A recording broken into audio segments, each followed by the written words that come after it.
You think your morning coffee run is a simple fix, but after today, that warm cup might look a whole lot different.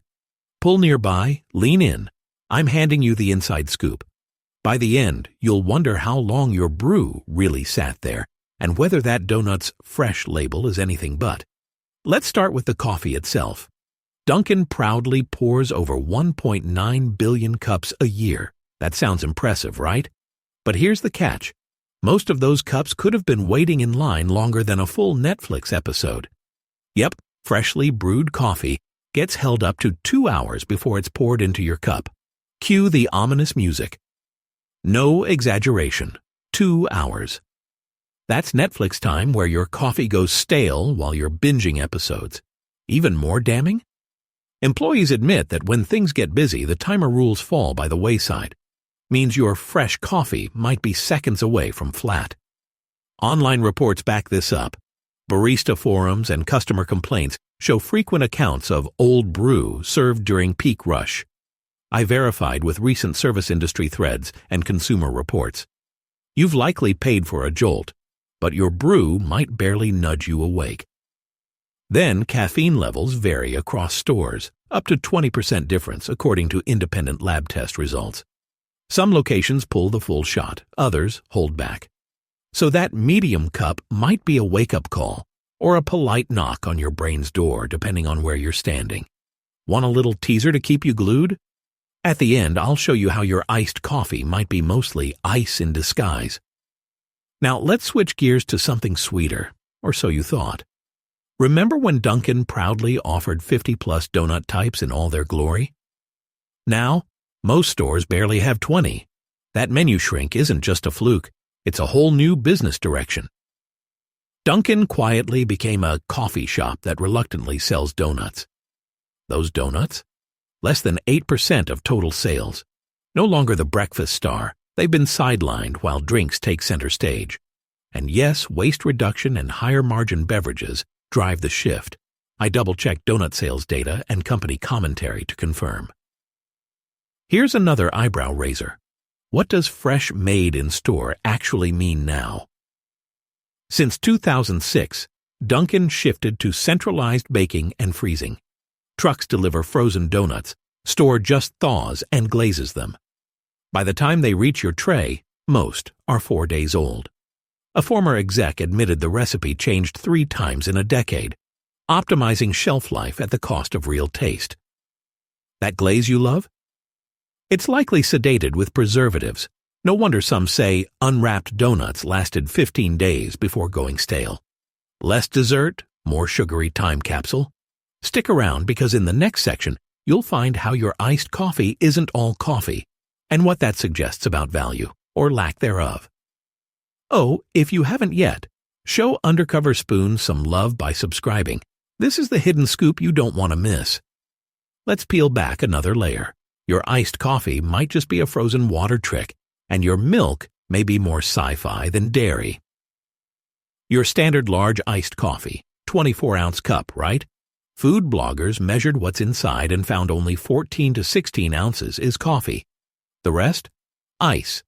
In effect, you're buying a fancy, overpriced cup of ice with a dash of flavor. At $5.49 for that size, you're forking out close to 34 cents per ounce of actual coffee. Meanwhile, a hot cup delivers nearly twice the liquid for the same price. That drinks as water move? According to training updates, the 2/3 ice to 3/4 ice in your cup before the coffee goes in. But insiders say if you ask for light ice, they often just pour less coffee to preserve the ratio. Yep, they patch the rules to keep the ounces itsy-bitsy. I tracked internal memo leaks and supplier notes to confirm. And there's more. The cream, you add? Not what it sounds like. That light cream is a blend. Milk, cream, and corn syrup solids. Make it non-dairy? Dunkin's almond milk clocks, in with 16 ingredients, gel gum, sunflower lecithin. It's more lab than nut. Curious about flavoring? A 2021 lawsuit claimed Dunkin's vanilla syrup had no real vanilla, just synthetic scent and caramel coloring. It was settled quietly. Bottom line, your flavor swirl might be chemical candy masquerading as comfort. Public case dockets confirm this, along with Consumer Chemical Watch reporting. Now here's the teaser that'll pull you into the next round. Your breakfast sandwich isn't just smaller, it's gone on a diet of processing. Tune in next to unlock how compressed your morning favorite really is. And hey, if you're uncovering decay in every layer of your morning run, hit that subscribe button for Undercover Spoon. This channel knows where the crumbs hide. Here's where it gets even more alarmingly processed. That bacon, egg, and cheese you thought was hearty? It's on a shrink diet and full of mystery ingredients. Measurements?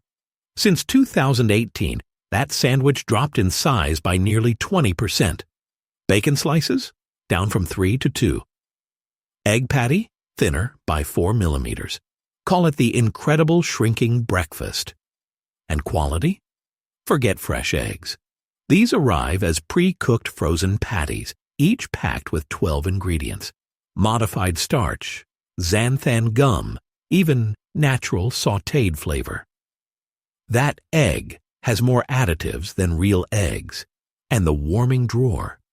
If it lingers beyond 4 hours, employees admit they still serve it. A 2021 internal survey reveals 42% of staff said they extended that rule at off-peak times. As for preservatives, bacon, egg, cheese sandwiches clock in with 37 preservatives, stabilizers, flavor enhancers. The English muffin alone? 7 preservatives, including calcium propionate and DATEM, which some studies link to inflammation. And since 2019, the sandwich reformulated 3 times, each time reducing meat content and adding water and soy protein. Now the sausage patty may contain more water than pork by weight. Most think they're chewing breakfast. They're chewing chemistry. I sourced supplier ingredient lists and nutrition report filings. But wait, then there's your rewards. Remember when you got a free drink after spending $20? That was the DD Perks plan in 2014.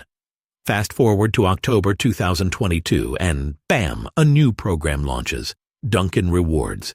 It still gives 10 points per dollar, but makes you rack up 700 points for a medium coffee. That's $70 instead of $20. It's not loyalty, it's a loyalty squeeze. The first week? Over 64,000 negative comments online. Market force surveys show loyalty satisfaction tanked from 71% to 36% in just 3 months. Also, points now expire in 6 months instead of 12. Birthday freebies? Gone. Now only triple points days. Highest tier? You must spend $2,000 in a year to get there.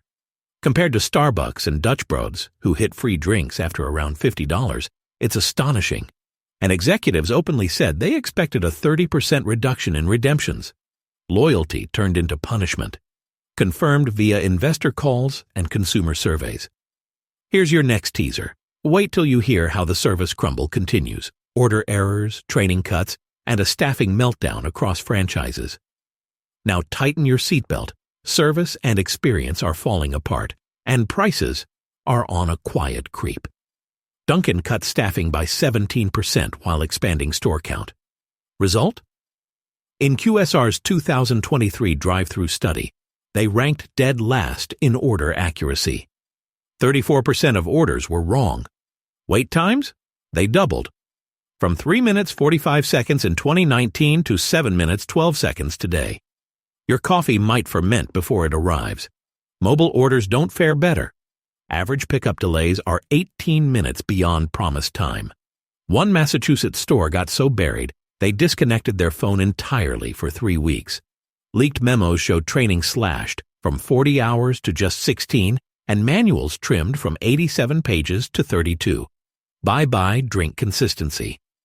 Meanwhile, menu complexity up 35% in 5 years, but staff pressure stayed fierce.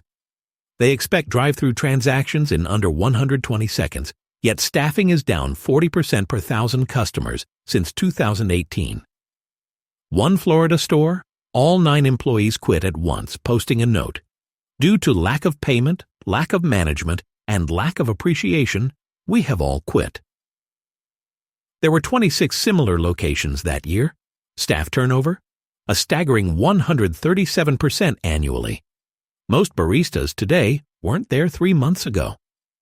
These stats are rooted in QSR industry data and internal HR reports. Hold that thought, because the final blow is the cherry on top of this unraveling cake. Let's talk flavored drinks. Seasonal syrup concoctions that look festive but may be chemically alarming. The pumpkin swirl has 46 ingredients, only 2 even hint at real pumpkin. A medium caramel swirl iced coffee? 55 grams of sugar, over 13 teaspoons. The FDA recommends max 12 teaspoons per day, so one drink overshoots it. And those colors, red 40, yellow 5, they're banned in parts of Europe for potential links to hyperactivity in kids. The caramel syrup? No real caramel. Just caramel color, flavoring, and 10 additives. Mocha swirl? No chocolate. Just alkalized cocoa, corn syrup, preservatives. In 2022, supply documents reveal they swapped syrup suppliers to cut costs by 28%, and taste complaints spiked 41% in that quarter. Plus, flavor alerts list some of these additives as potential health risks. Propylene glycol, for instance, also used in antifreeze. Food grade? Yes, but still, it shows how far from natural this stuff is. Essentially, the flavored drinks are liquid candy hiding behind a coffee mask. It gets worse. The franchise model creates wild inconsistency across locations, about 3,100 owners overseeing 12,000 stores. Health inspections? The top 20% average fewer than 1 violation, the bottom 20%, about 11 per inspection. In 2022, 73 stores closed due to critical violations. Online reviews are polarized. Tons of 1 stars, tons of 5 stars, few middling scores.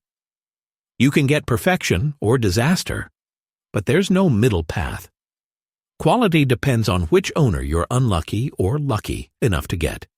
Franchisees only need 5 days of training. Inspections are announced with 72-hour notice, and plenty of places are show-ready just for that.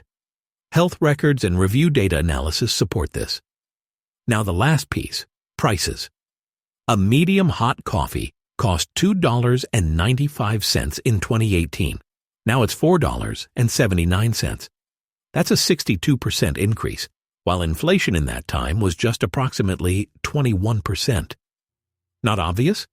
Good, because they raised prices every 4 months instead of yearly, and often on a subset of items, subtly slipping under your radar. Muffins shrunk 6 ounces to 4.6 ounces since 2021, even as prices soared 50%. Bagels shrank from 5 inches to 4.3 inches. What $5 bought a decade ago barely covers coffee now. Executives brag the check average growth outpaces inflation for 12 quarters. It's intentional. They even tested dynamic pricing. In Boston, identical purchases varied by 30% depending on time. App prices?